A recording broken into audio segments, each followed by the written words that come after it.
Well, welcome to Studio 340. My name is Antonio Hash. I'm the sheriff of Roanoke City. I'm excited to be here at the table once again to talk to some amazing people. Today, as you all can see, we have some great people at the table, smiling faces, and it's just good to be back. And so sitting next to me, I have none other than Scott Ramsberg from RVTV himself. And so he's a director. And so again, just say who you are, what's your responsibilities over at RVTV, and we'll go from there. Well, again, I'm Scott with Roanoke Valley Television, and we're the civic media service provider for the city of Roanoke, Roanoke County, and the town of Vinton. Okay. So pretty much any kind of media that needs to be produced by our government entities, we do that on their behalf. We appreciate it. Hey, y'all doing a great job at that. Listen, when we found out we had a partnership with RVTV, we was like, where have y'all been all our lives? You all allowed us to step our game up tremendously, and so again, we just appreciate the partnership. Again, so thank you so much for being here. All right, we have again none other than Miss Tamika Page. Hi. Okay, so I'm Tamika Page, Public Information Officer for the Sheriff's Office, and I guess kind of responsible for making sure that you, the public, get the media that that you're looking for from one of your local providers, safety responders. So hopefully you like what we've been giving you thus far. And I appreciate that, and I think You're doing a great job. And so again, we appreciate your heart. And so we have, for our final person at the table, we have none other than Sergeant Porter. Hello. Well, thank you, Sheriff, for having me on. My name is Frank Porter. I'm Sergeant Porter here at the Roanoke City Sheriff's Office. I'm our IT, Information Technology Project Manager, along with animation and other duties. As a side. I was going to say, at the end of every policy is that one little phrase, catchphrase at the end, or any other duties assigned by the sheriff. So we appreciate all those duties and your responsibilities that you have here at the sheriff's office. So listen, we're going to jump right into this podcast today. We have some great information that we want to share with you, our listeners, or those individuals that's listening in podcast land, I should say. But I'm excited about it. So the first question, today we're going to talk about school friends, right? And as you all know, I've seen on social media, on YouTube, RVTV's platform, the Sheriff's Office platform, even the City of Roanoke's platform, we got school friends that we launched. And the school kids, it's amazing, right? Absolutely. RCPS is our partnership with Roanoke City Public Schools, and the Sheriff's Office partnered with them because our SROs are in the school. And so I was in the school the other day, and I walked by one of the posters, and I said, hey, there go our poster. I got excited, and I wasn't even on the poster, right? It just was good to see our SROs on the posters. And so you all have been an intricate part about school friends and what we do with that. And so I want to jump right into it. So the first question is, it says, where did the idea of school friends, where did it come from? And everybody just smiling. It was all me. It was all me. It was two parts, actually. It was. So the original part was I came to you and I said, you've kind of tasked me with coming up with something different. Hey, how about we have some kids that are kind of playing and, they can represent different ideas. I said, I'm going to get with Porter and figure out how we come up with that. Because I felt like we needed something that was different than any other agency out there. So that's number one. That's right. We want to be the first. We want to be the first. So we want to be the first. You have definitely pushed, I can say me. I will definitely say that you have pushed me to think outside of the box. Oh, absolutely. And definitely not be cookie cutter. But also that even when we're the first, if you're going to be the second, you're going to have to work real hard to be the second. I'm just going to be honest with you. Okay. And so from that, I went to talk to Porter and I said, hey, I have an idea. And then it just ran away. Well, so it was so perfect because when she comes to me and she says she's got this idea, I went, we're in luck, because actually you had a conversation with our school resource officers and had challenged them to come up with unique ideas. And one of the school resource officers came to me and said, hey, I have an idea, but I don't have the art talent to bring it into fruition. So I sat down and did like a quick little sketch of the first character. So when we met, it was just like magic. It was there. You know, the good thing about that is that I think when we talked about it from different platforms, I didn't know who was going to take it by the horns and run with it. Yeah. So I talked to Tamika, it's like, okay, maybe she's going to run with it real quick and make it come into fruition. And then I talked to you, and I was like, hey, Then you start having a conversation, and then all of a sudden we looked up. Yep. Everybody was on board because Yep. everybody's minds was just wrapped around this whole project, and so I'm appreciative. So that's how it came about. And then from that part, then how did the cast come about? So this is all. I mean, I'm going to say, we talked about what we wanted to kind of represent from our agency, but the cast here, I will absolutely give it to Porter for being able to have the vision that we needed to have different representation. We needed to be diverse in what we were doing.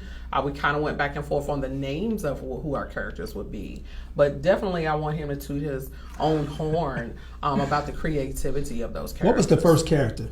Ivy. Absolutely. Okay. Yes. What was the second character? Tony was absolutely the same. I was hoping you was going to say Yeah. Tony. Yeah. And we know who that makes. I was like, all right, get it right. Yeah, Tony, if you see Tony on any of our platforms, just know that Tony is a representation of the one and only. That's right. I didn't great catch. sheriff. I just now catching You didn't know? Antonio. Yeah. And the shirt got UBU on it. Yeah. So UBU. Yeah. Come on, All right. man. Tighten up. It's all clear. It's clear. So okay, so that's how it all came about. We talked about it. It came into fruition. So at that point, what was everybody's roles? Because we got Scott here, and I'm sitting here like, we got to put him on a mic. So Scott, what was your role with this whole process? Well, sure. We work with various departments throughout the city, and so we worked with Sheriff on a couple projects in the past. And RVTV, we're mostly video producers. We do some podcasts. We do some animation. And my experience and my team's experience in the past has been with computer software-driven animation. But then when we heard that Frank is very talented in the hand-drawn animation. That's something that we had never dealt with. So it was really a marriage of our ability to shoot and edit the real life video part with Frank's talent in hand-drawn animation, being able to put those two together. So really, our role in that is taking kind of the vision the sheriff's department has, as revealed through Frank's drawings, and kind of putting the video together with the sound effects. We'll track the audio sounds. We'll merge the human life, real life, with the cartoon life, and kind of put together that finished product based on the ideas that in this collaborative effort. And what you do is so amazing because nobody gets to see the work that you do, but the layer upon layer upon layer upon layer that it takes to make all that stuff come together, the sound, the audio, the pictures, the backdrops, everything. It is so impressive. You're amazing. I was going to say, I really appreciate the fact I can say for anything that I have contacted you all for, even if you don't initially get it, when we meet face to face, it is almost like I can see when the light bulb, and then you just run with it. You're like, okay, you want ABC? I got it. Yeah. And when we come in, I think all of us, I can't say I'm very happy about that. I think all three of us work really well together when we're completing something, because everybody has had their part or has their expertise. And so when we're there and it's being created, we almost just like want to, oh my God, let's get it. Because we want to see what the finished product is going to look like. And I be asking them all the time, where's the finished product? And we're like, we got it. Listen, I be so hyped about it, right? Because I'm like, let me see it. Let's put it out there, right? So let me just say this, guy, like the entire team over at RVTV, they're what they do is so profound. It's excellent work. Never had any bad days with RVTV. Let me just say, I don't know if it's because of the city's partnership and they paying you all so you don't lay us out when we show up, right? But the spirit over there and your excellent work over there is easy to get along. When you find great people that you can work with, it makes the whole process easy. Well, and it's the energy.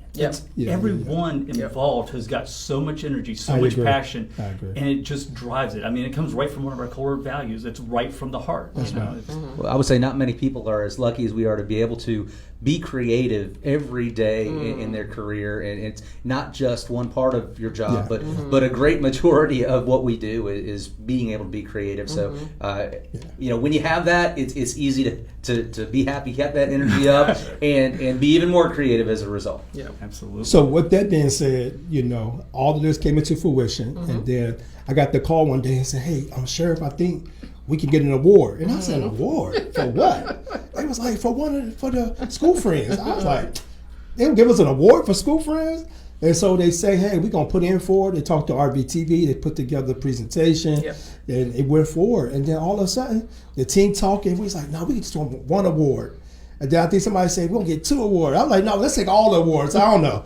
But it sounded good. But we all won 3 awards for what you all put together with the School Friends. Somebody talk about the award process and real quick and then the awards that we did receive on behalf of this project. So Scott and myself are members of the Public Relations Society of America. Okay. And so there are various organizations here in Roanoke, and this is a nationwide. So I want to make that clear. It is nationwide. You heard what she said, nationwide. This is a national platform. Thank you so much. And so you have a lot of your communications or, of course, like your public information officers that are a part of this because we're continuously learning from other organizations. That's right. How do you put information out? What should visuals look like? All of that type of information. And so when they sent out, hey, if you think you have something, we immediately went into a conversation like, we going for this. And it is a detailed application. I will say that because first of all, they want to know what did you do to create it. They want to know what your fan base was. So you have to say, how many people followed it or liked it or whatever the case, how many people in the community that you touched with this. So there's quite a bit that goes into the application. And so you turn that in and kind of wait. You don't know beforehand. So you get your invitation to go to the lunch. And then as you're sitting there, they start announcing. And so I can say the first one, I was like, oh! Because so much was put into creating this. Yes. I think that if you don't have that creative spark, that sometimes people don't understand how much pressure it can be on you when you think that you're creating something for other people to enjoy or to inform them.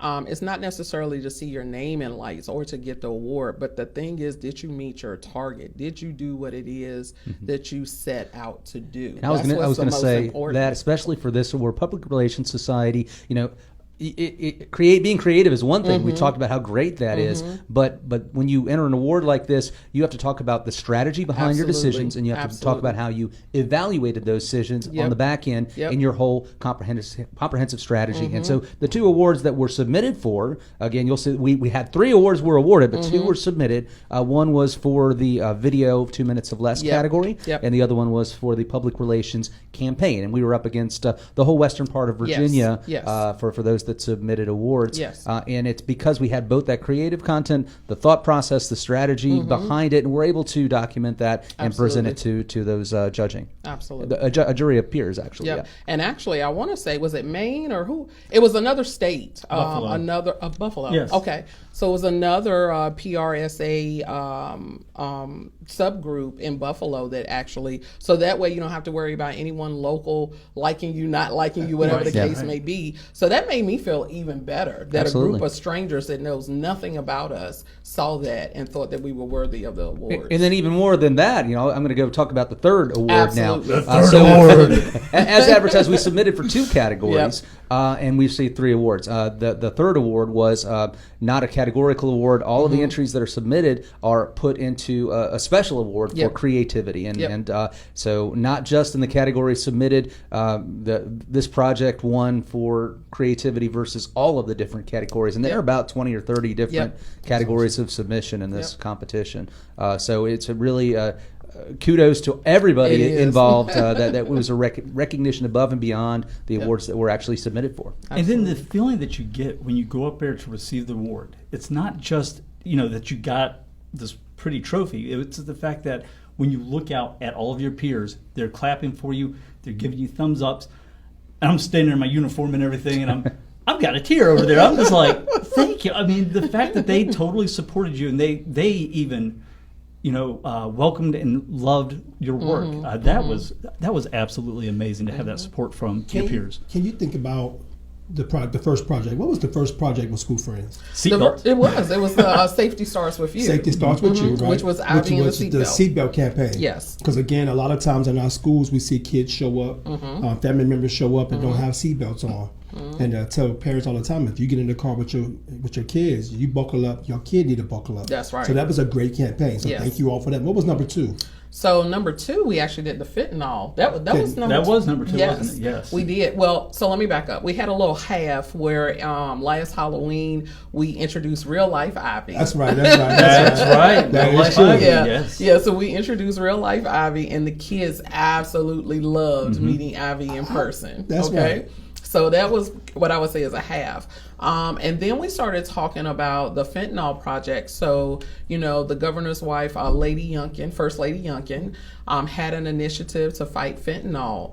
And so when she came here initially and spoke with us, one of the things we were asked is, what is it that you as an agency can do to kind of put your imprint on parents and kids? And so yet again, I remember saying school friends, right? We have school friends. And I think, I know I worded you down some because I was a little pressurized on this campaign, I will say, just because I felt like anything that we made had to be next level. What you always tell us is, if it's great this time, it's going to be outstanding next time.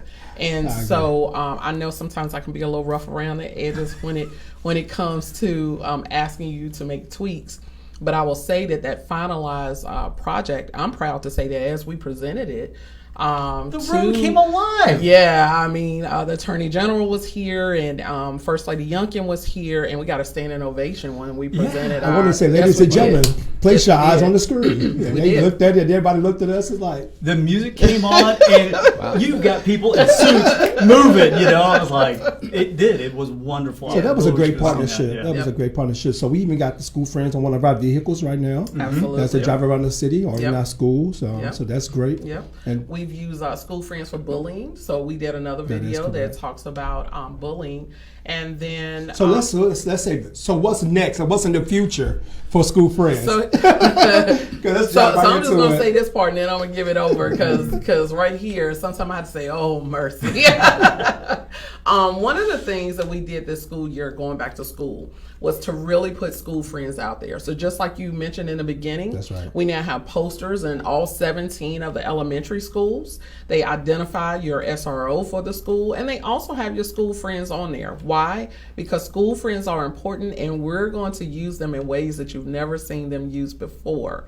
In addition, any type of service announcement specifically for kids and for their parents, you're going to see that.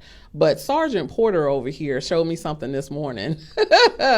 All I can say is y'all better watch out. So you talk about what's next. Don't mention it. Don't mention it. I'm gonna want to see it. So so I am a geek. I am Star Wars, Lord of the Rings, all the stuff that kids love. I love.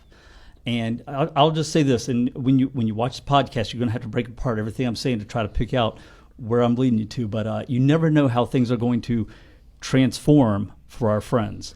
Yep. That was a clue? That was a clue. That's awesome. All right. Well. So again, I'm excited again for our school friends being here at the Sheriff's Office and for a great partnership with RBTV. And again, we couldn't do what we do in this city unless we had great partnerships. So Scott, I just want to say thank you. Thank you. From our team to your team. Thank you for your commitment to this process. It's good to see good people, man. I'm excited. And then Tamika, thank you for what you do for the office, and then Porter, thank you for what you do. Again, look out for school friends. Red Ribbon Week is coming up. Yes. And so we're going to try to engage our kids with something with that, with school friends, and then put the responsibility back on our SROs and things like that. And so we got some amazing things coming up. So stay tuned to what's coming into the future. But again, my name is Antonio Hash. I'm the sheriff of this great city.